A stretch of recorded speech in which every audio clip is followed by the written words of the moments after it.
All right, Greg asked me to come down. I've known Greg Ellison from Trax Tech for way too long. But Greg and the guys at Trax Tech are part of what we call the Fishing Education Center. I have a business, a company called Walleye 101, and what we concentrate on is teaching people how to catch more fish. Now, over the last couple of years, it's kind of evolved away from walleye fishing to some other types of fishing. Again, Greg's one of the guys I met who's kind of expanded what we do at the Fishing Education Center into muskie fishing, some bass fishing, some other things. So Greg asked me to come down today because one of the things that I do is we talk a lot about sonar and GPS, about marine electronics. And the nice thing about marine electronics is if we talk about marine electronics, it doesn't matter who the fisherman is.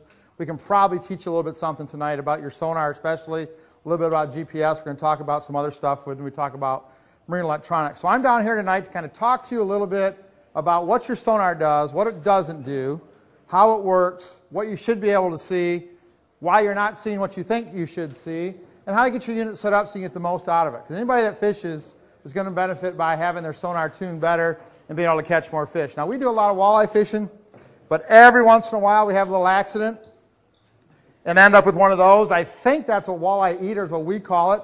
It's kind of weird to come to a place where people think the fish I catch are bait.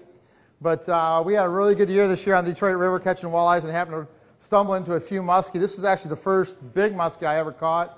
To you guys, probably a small one, but to me it was kind of a big deal. Caught on a 3/4 ounce jig and a 4-inch worm on a 6-pound fire line, so we were pretty excited about that. Kind of a neat little deal. So right there, I'm going to tell you something. Right there, and I just did join, Greg kind of teased, but right there I think a small little love affair started. Because when you look in the eyes of a muskie, they're pissed off. They are just really nasty. You know, so I kind of looked in that fish's eyes and went, all right, come on.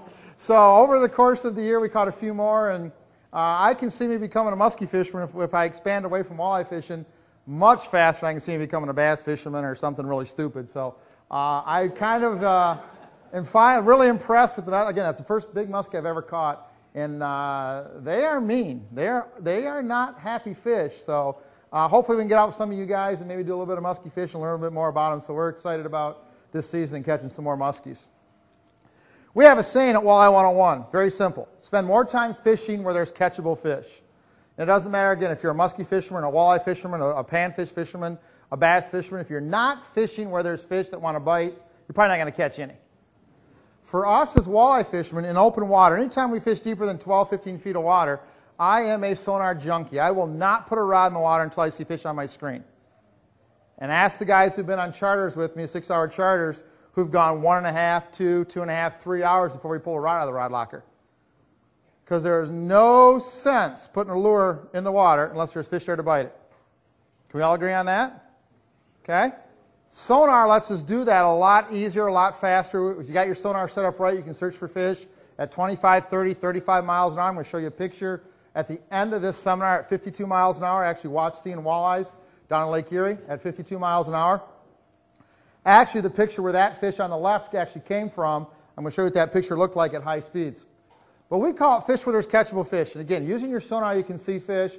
And what we're looking for when we talk about catchable fish, when we talk about walleye specifically, we're talking about fish that are active. They're up off the bottom, they're grouped together, they're around some type of bait, they're off the bottom, they're moving, they're active, they're catchable. We call them stupid fish.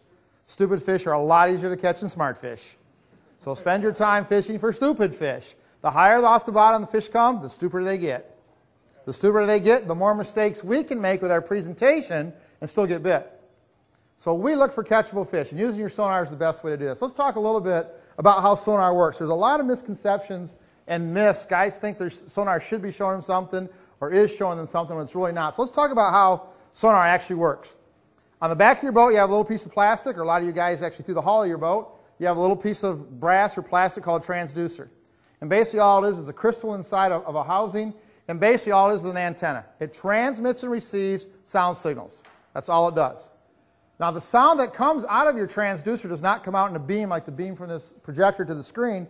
It comes out in what we used to call pulses, we now call pings. That's kind of the buzzword now in sonar is pings.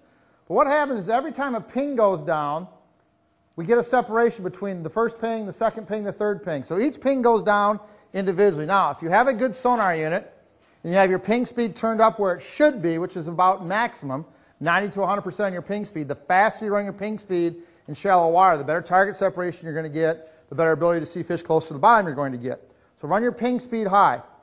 A good unit, good quality Lowrance unit, good quality hummingbird unit, runs about 6 to 8 pings per second. So you're getting a lot of readings. So what happens with these pings is this. Each ping is unique, identifiable, and measurable. So the unit can distinguish one ping from another 6 to 8 times per second on high speeds. So here's what happens. A ping leaves the transducer, goes through the water, and sound travels a pretty consistent 4,800 feet per second in fresh water. So a ping leaves the transducer, travels through the water, hits an object, either a fish or the bottom. Two things happen. That ping comes back to the machine, and the machine measures two things. First thing it measures is how far did that ping travel before it hit an object.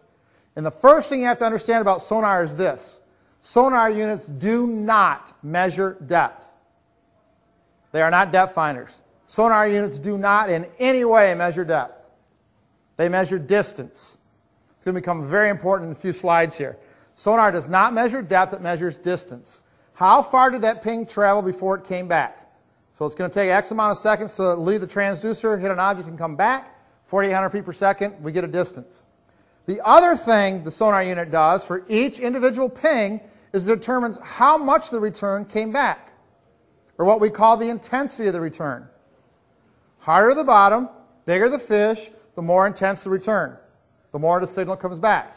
If I stood up here on this floor and I dropped a tennis ball, it'd come right back to my hand. I got a nice hard floor here. Boom, come right back. High intensity return. Big fish, hard bottom. If I take that same tennis ball and I go out in the back here and I find some wet mud and I drop that ball, it just sticks in the mud. Low intensity return. Soft bottom, small fish. So for each individual ping, we measure and display distance and intensity. So your screen's going to light up. Your screen's got a bunch of little dots in it called pixels. And what's going to happen is the machine's going to light up a pixel that tells you how far that ping traveled. So the top of your mark is the distance that that ping traveled. That tells you how far the ping traveled. We call it the depth, or how deep the fish are, how deep the bottom is. It's not. It's distance. And again, we'll see why that's important a little bit later. The second thing your unit does is it wants to measure how intense the return is. And how it does that is this. The thicker the mark is top to bottom, the more intense the return. Harder the bottom, bigger the fish, thicker the mark is top to bottom. So when you're looking on your screen for fish and you want walleyes or muskie, you're looking for fish you actually want to catch, don't look for long marks, because long marks have zero. The length of the mark has zero to do with the size of the fish. Absolutely nothing to do with the size of the fish. Okay? Length of the mark has nothing to do with the size of the fish. What we're concerned about is how thick the mark is. The thicker the mark is top to bottom, the stronger the return, the bigger the fish is, the harder the bottom is. Okay? Understand that. Now, color units, and again, it's 2010. If you don't have a color unit on your boat, sell a kid, do something, get one. Because they're a lot easier to interpret than black and white units are. Okay? Because not only do we get this picture like we used to get on black and white units, but we also have the ability to see how intense the return is based on the color. If you have your unit tuned properly on a Lowrance or Eagle unit, a very low intensity return, a very, very small target, noise, bugs, very, very small return, very, very low intensity is going to be black. A little bit lower, small bait fish is going to be blue. As we get a little bit thicker, a little bit harder return, a little bit harder bottom, a little bit bigger fish, we're going to start to see some red in that mark.